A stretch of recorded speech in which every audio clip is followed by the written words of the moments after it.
안녕하세요. 여수의 김민호 회계사무소입니다. 오늘은 부가가치세에 대해서 설명드리겠습니다. 맨 처음 첫 번째로 부가가치세 개요에 대해서 아주 기본적인 사항에 대해서 설명드리겠습니다.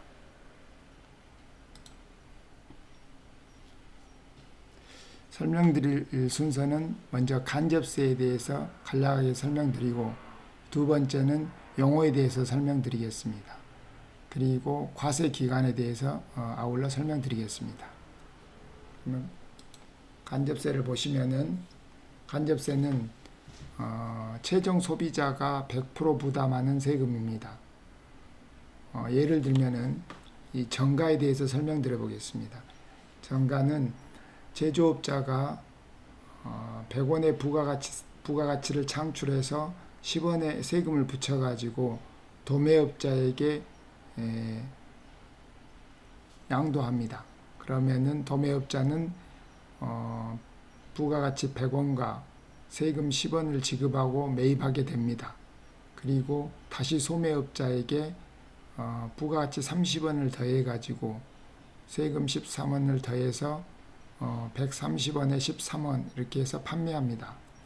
그럼 소매업자는 130원에 13원을 지급하고 매입해서 최종 소비자에게 50원의 부가가치를 더해가지고 180원에 세금 18원을 더해서 판매합니다.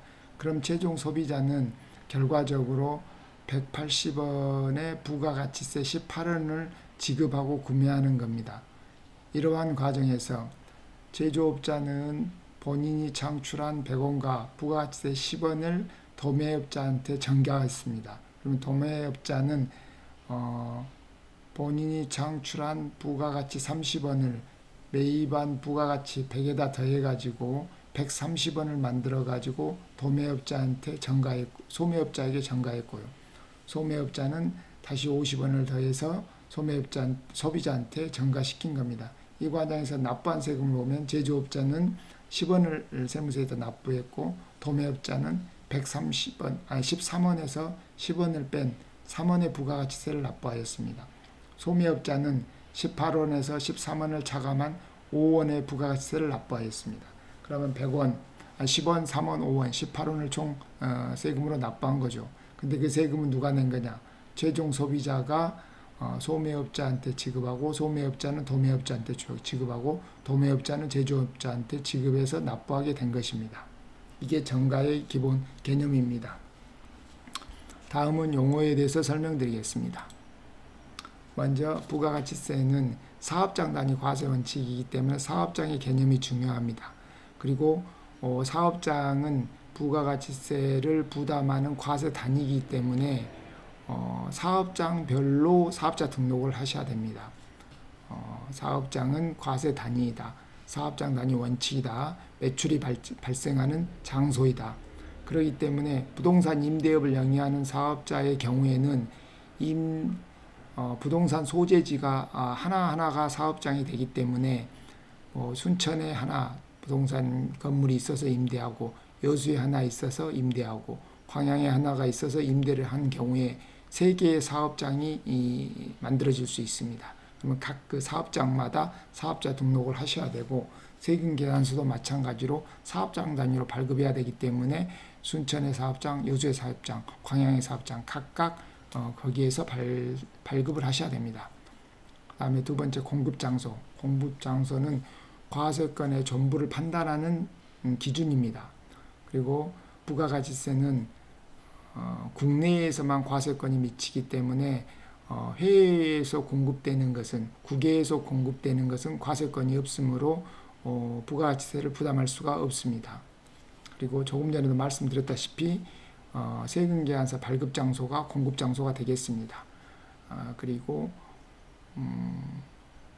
재화가 인도되는 장소, 용역이 제공되는 장소, 용역이 사용되는 장소, 이렇게 공급장소의 개념도 자세히 들어가면은 좀 복잡할 수가 있습니다. 근데 크게 재화가 인도되는 곳이 공급장소고, 용역이 사용되는 곳이 공급장소인가 보다, 이렇게 하시면 될 것 같습니다. 그 다음에 사업자 등록입니다. 부가가치세는 사업장별로 과세하기 때문에 사업자 등록을 꼭 하셔야 되는데 서류 중에서 임대차 계약서가 있습니다. 사업자 등록에 들어가는 서류 중에서 임대차 계약서가 있는데 임대차 계약서를 작성하실 때 팁으로 사업자 등록증 미발급 시는 계약을 해지한다. 이 조건이 들어가면은 나중에 혹시 어떤 사유로 인해 가지고 사업자 등록이 발급되지 않았을 때 계약 기간 동안 임대료를 납부하지 않아도 되지 않겠습니까? 그래서 단서를 달아가지고 사업자 등록이 안 나오면은 계약을 해지할 수 있다. 이렇게 만들어 놓으신 게 좋을 것 같습니다. 다음으로는 부동산 임대업을 등록하실 때 부동산 소유권이 공동으로 되어 있을 때는 공동사업자로 등록하셔야 됩니다. 어떤 특정 일인을 대상으로 해가지고 사업자 등록을 하시면 안 됩니다. 예를 들어 손익분배 비율을 정하는데도 공동으로 되어 있으면 거기에 맞춰서 일반적으로 지분 비율로 정하시면 되고, 아니면 특정 일인이 대부분의 일을 한다면은 지분 비율하고 그 실제 노무를 제공하는 부분을 감안해서 손익분배 비율을 수정하시면 되겠습니다. 다음은 과세기간입니다. 과세기간은 세금을 부과할 수 있는 기간을 말하는데, 예를 들어서 계속사업자의 경우에는 일반과세자와 간이과세자로 구분하여서 간이과세자의 경우에는 1년 단위로 과세기간을 정해져 있습니다. 1월 1일부터 12월 31일까지로 보고 있고, 일반과세자는 1기, 2기 이렇게 나눠가지고 상반기는 1기, 하반기는 2기 이렇게 나눠놨습니다. 그리고 신규 사업자의 경우에는 과세기간 중간에 개업을 하기 때문에 사업 개시일부터 해당 과세기간 종료일까지로 보면 되겠습니다. 다음은 유형전환자입니다. 유형전환이란 말은 일반과세자에서 간이과세자로 전환된다든지 아니면은 간이과세자에서 일반과세자로 매출이 변경돼 가지고 유형이 바뀌는 경우입니다. 연환산 매출액으로 1억 400만 원을 기준으로 해서 그 이하는 간이과세자, 그 초과하게 되면은 일반과세자로 변경됩니다. 그리고 유형전환 판단은 직전 사업년도 1월 1일부터 12월 30일 기준으로 1억 400만 원을 판단하기 때문에 해당 과세기간이 종료되고 나면은 그 다음 달 25일까지 부가가치세 확정신고를 하게 됩니다. 그러면 부가가치세 확정신고를 받아서 1억 400만 원이 되냐 안 되냐 연으로 봐서, 그래가지고 안 되면은 이제 간이과세 되는 것이고 넘으면은 일반과세가 되는 거지 않겠습니까? 그러면 1월 달에 신고를 받았기 때문에 적용은 그 다음 과세기간이 시작되는 7월부터 적용을 하면 되겠습니다. 그리고 어떤 특정 사유에 의해서 간이과세자를 포기하는 경우가 있습니다. 나는 간이과세자를 적용받지 않고 일반과세자로 해야 된다. 그런 경우가 있습니다. 그런 경우에는 간이과세자 포기 신고를 이렇게 수시로 할 수 있습니다. 그러면은 그 달까지, 신고한 달까지는 간이과세자를 적용하고 그 다음 달부터는 일반과세자를 적용하면 되겠습니다.